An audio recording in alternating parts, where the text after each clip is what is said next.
Salut tout le monde, c'est Blue et on se retrouve aujourd'hui pour une nouvelle vidéo sur Dragon Ball Super.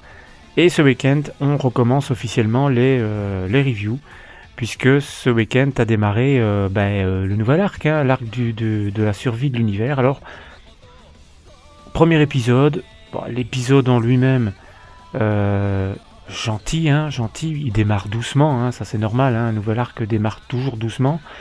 Mais il n'y a pas grand chose en fait dans ce premier épisode du nouvel arc, et donc cette première review, j'ai pas grand chose à dire en fait en ce qui concerne l'épisode en lui-même, mais on va surtout parler dans cette vidéo des choses nouvelles qu'on a pu apercevoir dans le nouvel opening, l'opening numéro 2, et voilà, je vais surtout parler de ça plutôt que de l'épisode en lui-même, parce que finalement l'épisode en lui-même, je vais pas revenir sur ce qui s'est passé, vous l'avez vu, on n'apprend rien, je pense, on n'apprend rien.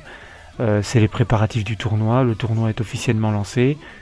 Et voilà, on en apprendra plus dans le prochain épisode, notamment dans le prochain épisode, on peut apprendre que Son Goku va devoir combattre malgré tout avant de pouvoir participer au combat, donc il pourrait y avoir des sortes de tests, des sortes de tests avant de faire peut-être une sélection officielle, je sais pas, puisqu'on sait que chaque univers aura 10 combattants.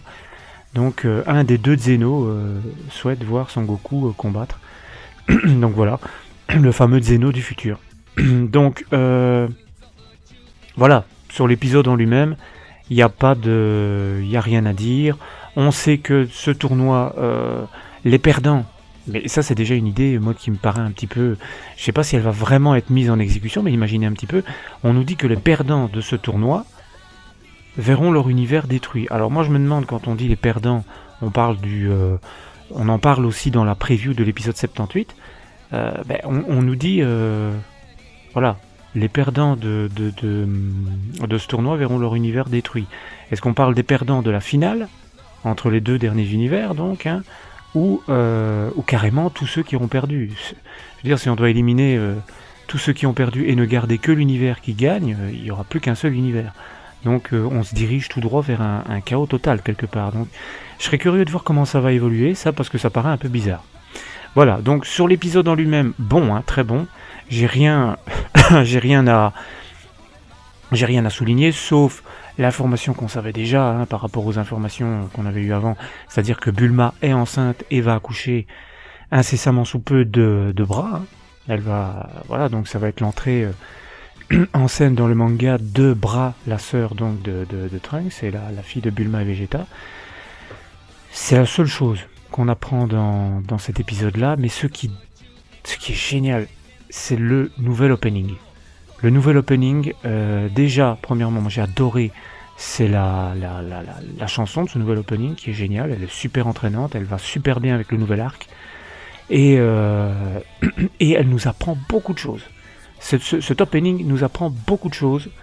Il y a plusieurs spoilers, j'allais dire, c'est pas vraiment des spoilers dans la limite où c'est délibérément lâché par la Toei, donc c'est pas vraiment du spoiler, puisque c'est lâché par eux. Spoiler, c'est pas vraiment ça. Donc, mais beaucoup d'indices par rapport aux personnages qui vont arriver. Pas forcément à ce qui va se passer après, mais aux personnages qui vont arriver. Donc, je vais faire point par point. On va d'abord attaquer dans cet opening. On peut voir, si on se concentre bien et qu'on fait image par image, et puis qu'on va un petit peu repêcher les images par-ci par-là, on peut se rendre compte qu'on peut désormais mettre un visage sur tous les dieux de la destruction. Je vous avais fait une vidéo, la précédente vidéo, où je vous avais fait un récapitulatif sur ce nouvel arc. Je vous avais donné mon avis et tout le bordel. Mais je vous avais dit qu'il y avait encore des dieux de la destruction qu'on voyait pas bien, et encore deux. Il y en avait un, je crois, qu'on voyait pas bien, et deux qu'on ne connaissait pas. Alors il y a une image qui a circulé juste après que je fasse la vidéo. J'ai vu une image qui circulait sur Facebook. Sur Facebook ou sur tous les autres sites, elle est fausse, évidemment. Celle-là, elle nous présentait directement tous les dieux, elle était fausse, et c'est seulement à partir de ce week-end qu'on a pu avoir la confirmation de tous les visages des dieux de la destruction. Alors, ici, je vais juste vous remettre les trois dieux de la destruction qu'on ne connaît pas. Le premier que je pensais dans la première vidéo pour un petit Pikachu, Eh bien, en fait, c'est une espèce de petite souris, hein, ouais, souris Pikachu. Une souris jaune, je crois que c'est une souris, on peut apercevoir qu'il a une queue, et des oreilles semblables à une souris, donc ouais, on dirait un dieu de la destruction souris. Et voilà, donc il appartient à quel univers, on n'en sait rien, on ne le sait pour aucun dieu de la destruction, excepté ceux qu'on connaît déjà, c'est-à-dire Champa et Beerus. Et alors les deux qu'on ne connaît pas, il s'agit de lui, déjà, donc on dirait comme ça à première vue, je me demande si ça n'est pas un être aquatique, si c'est pas un dieu de la destruction sous-marin, parce qu'il me fait penser un petit peu au personnage, je ne sais plus comment il s'appelle, non ça m'échappe, le personnage en fait que Son Goku affronte lors du tournoi juste après la bataille contre Cell. Il affronte un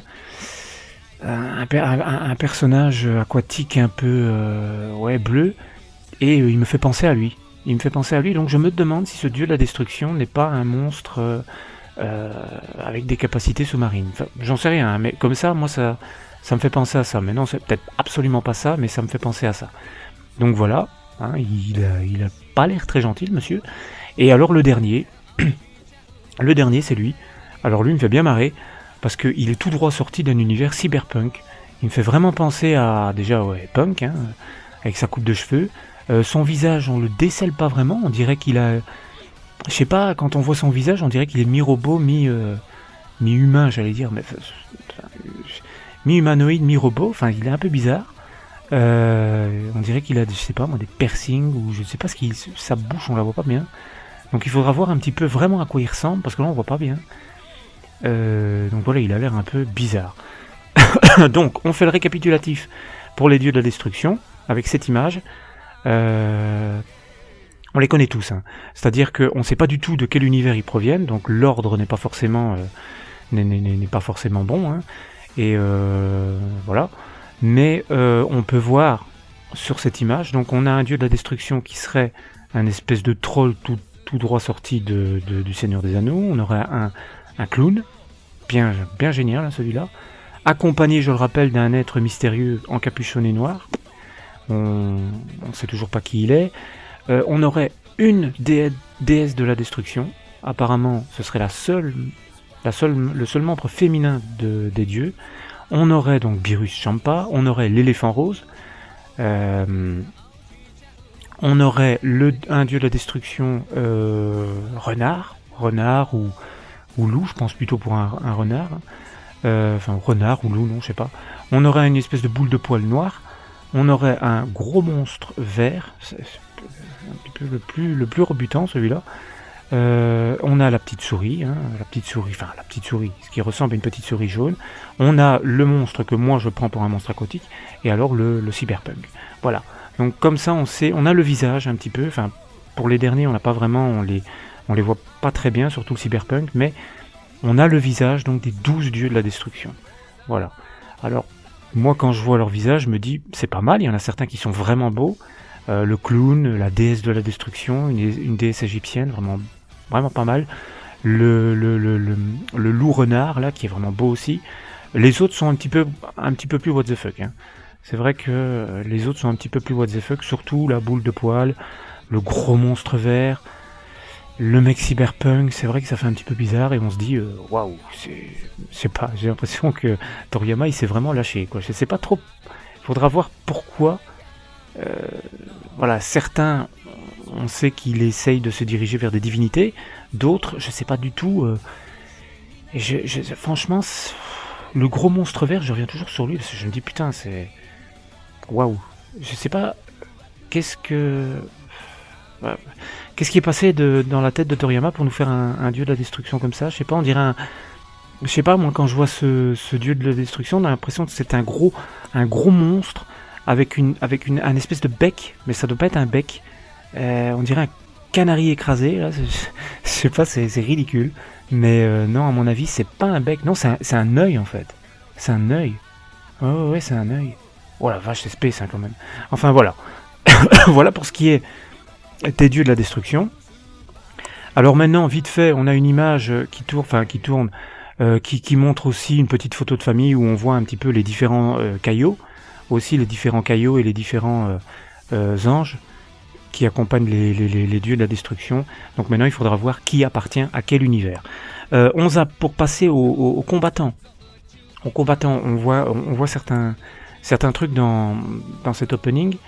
On peut voir certains combattants et surtout de nouveaux combattants. Déjà la dernière fois, je vous avais parlé d'un loup qui affrontait Son Goku. Je vous avais aussi parlé d'une espèce de femme un peu clown, un petit peu enrobée qui affrontait Vegeta. Et là on avait évidemment la fille qui se transforme en Super Saiyan légendaire.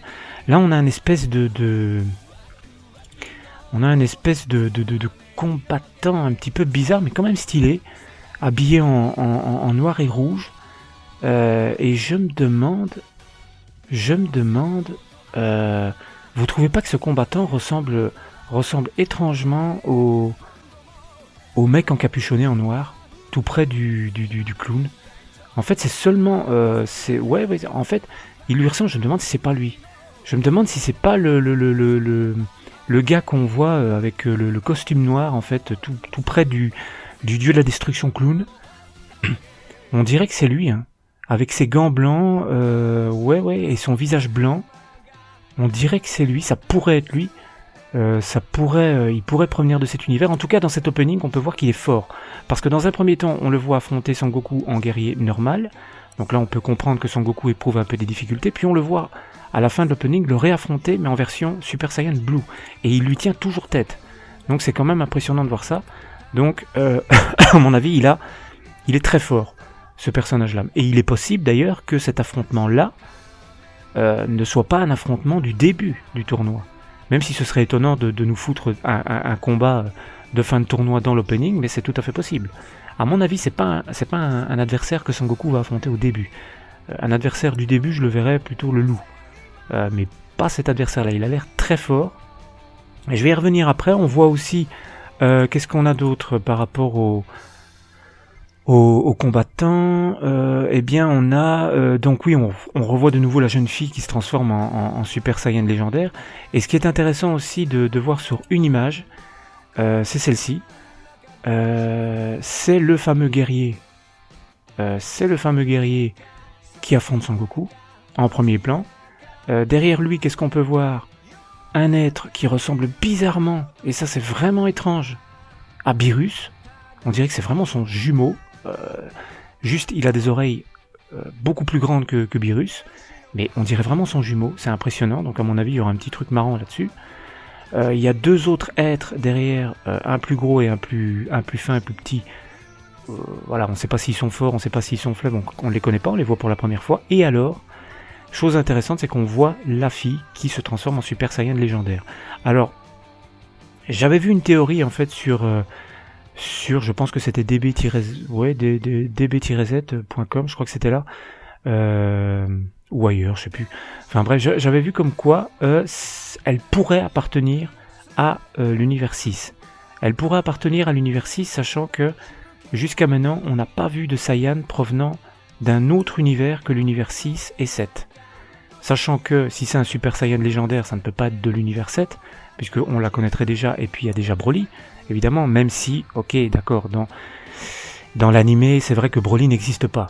Donc, ouais, mais bon, c'est un peu, ça serait un peu gros. Donc à mon avis, je pense pas qu'elle fait partie de l'univers 7, et pour moi, elle fait pas partie de l'univers 6, parce que ça serait un petit peu énorme. Déjà, l'être au premier plan, je suis obligé de l'appeler comme ça, il a l'air vachement fort. Il a l'air aussi fort que Hit. Et pourquoi ne l'aurait-on pas vu alors lors du premier tournoi, Univers 6 contre Univers 7? Cette équipe qu'on voit là, c'est-à-dire ces 5 combattants-là, pourraient très bien être les 5 combattants qui vont venir se rajouter aux 5 combattants qu'on connaît déjà de l'Univers 6.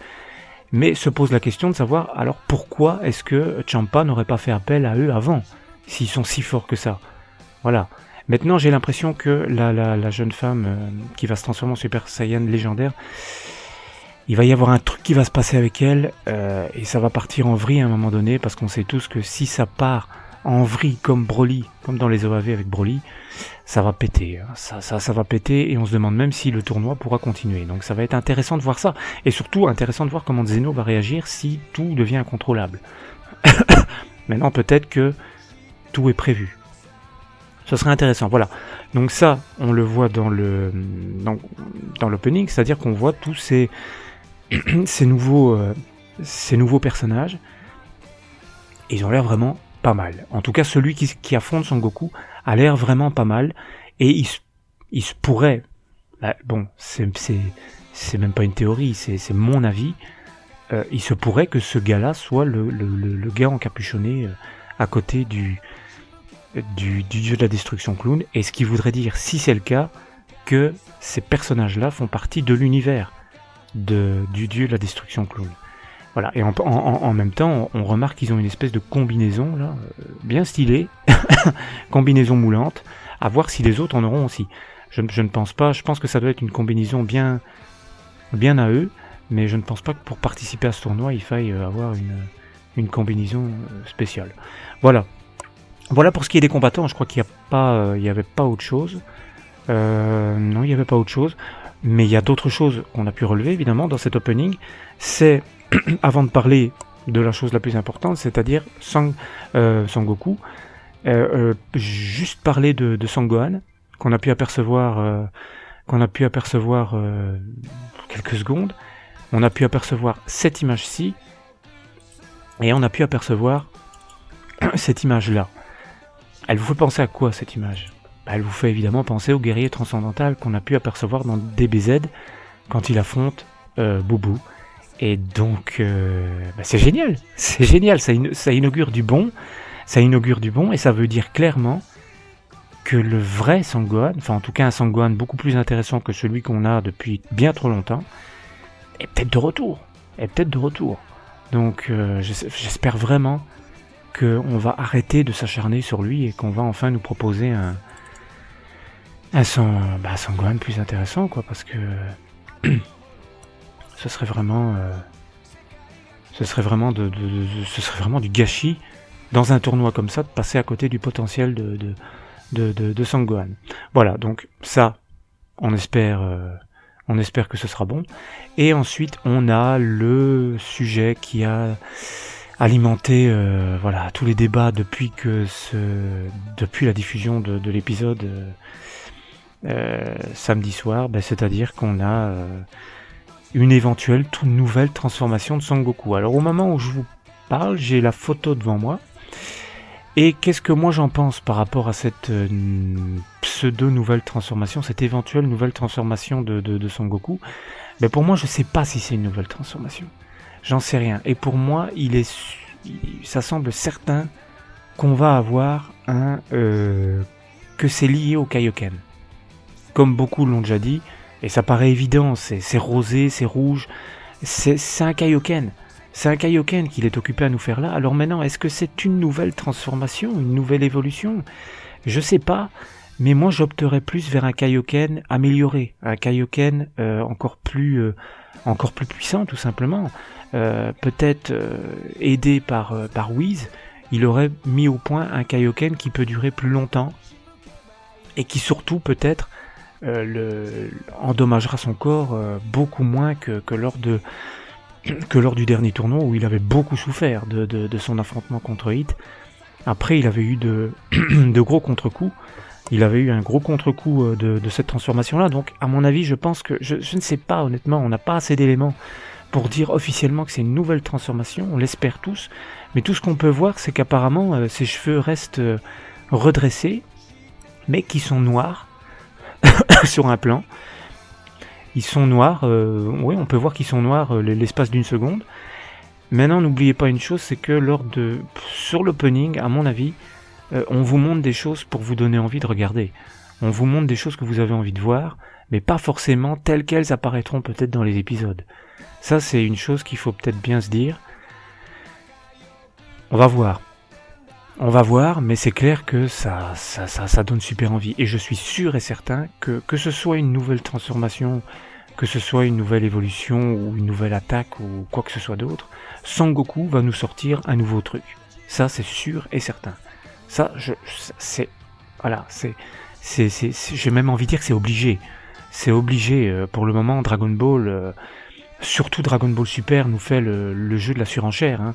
C'est-à-dire qu'on a de plus en plus de nouvelles attaques, de plus en plus de nouvelles évolutions, de nouvelles transformations, le retour de la fusion, enfin c'est une surenchère de puissance, une surenchère de plein de trucs.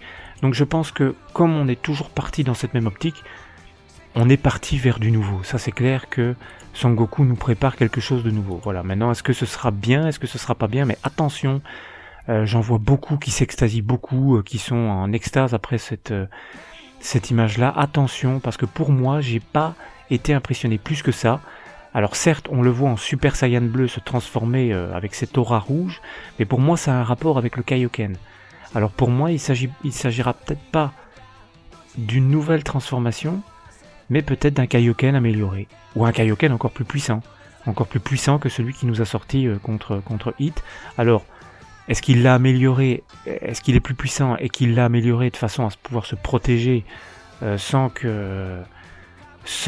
ait les mêmes contre-coups que la dernière fois, ou alors est-ce qu'il fait ça en connaissance de cause et qu'il a vraiment amélioré son potentiel et qu'il est vraiment capable d'aller plus haut, plus loin, tout en restant, en mettant son corps en sécurité, quoi. Voilà. Ça c'est ce qu'il faudra voir, mais en tout cas c'est vrai que ça donne vraiment envie. Et moi j'attends d'avoir plus d'éléments, j'attends de voir un peu plus, mais ce que la Toei nous a envoyé avec cet opening, c'est du lourd. Ça démonte tout, c'est génial, j'ai vraiment aimé, j'ai vraiment tout aimé, vraiment tout aimé dans cet opening. Et j'ai un petit peu l'impression d'ailleurs, déjà l'opening était super bien dessiné, les animations, les dessins c'était génial. Donc j'ai vraiment l'impression je dis pas que jusqu'à présent c'était pas le cas, hein, mais j'ai vraiment l'impression qu'ils reconsidèrent un petit peu DBS et qu'ils se disent maintenant on va donner, allez on va faire encore mieux et on va vraiment essayer d'être plus constant au niveau de l'animation, de l'histoire. J'ai bon espoir que cet arc-là soit vraiment très bon et puisse peut-être ouvrir la porte à d'autres et peut-être s'ouvrir sur... parce que quand on parle de l'arc de la survie de l'univers, rien ne dit qu'on ira au bout du tournoi. Hein. Rien ne dit qu'on ira au bout du tournoi. Et moi, je reste toujours perplexe sur Zeno. Hein. Je reste toujours perplexe parce que c'est un petit gars qui peut partir en vrille à tout moment.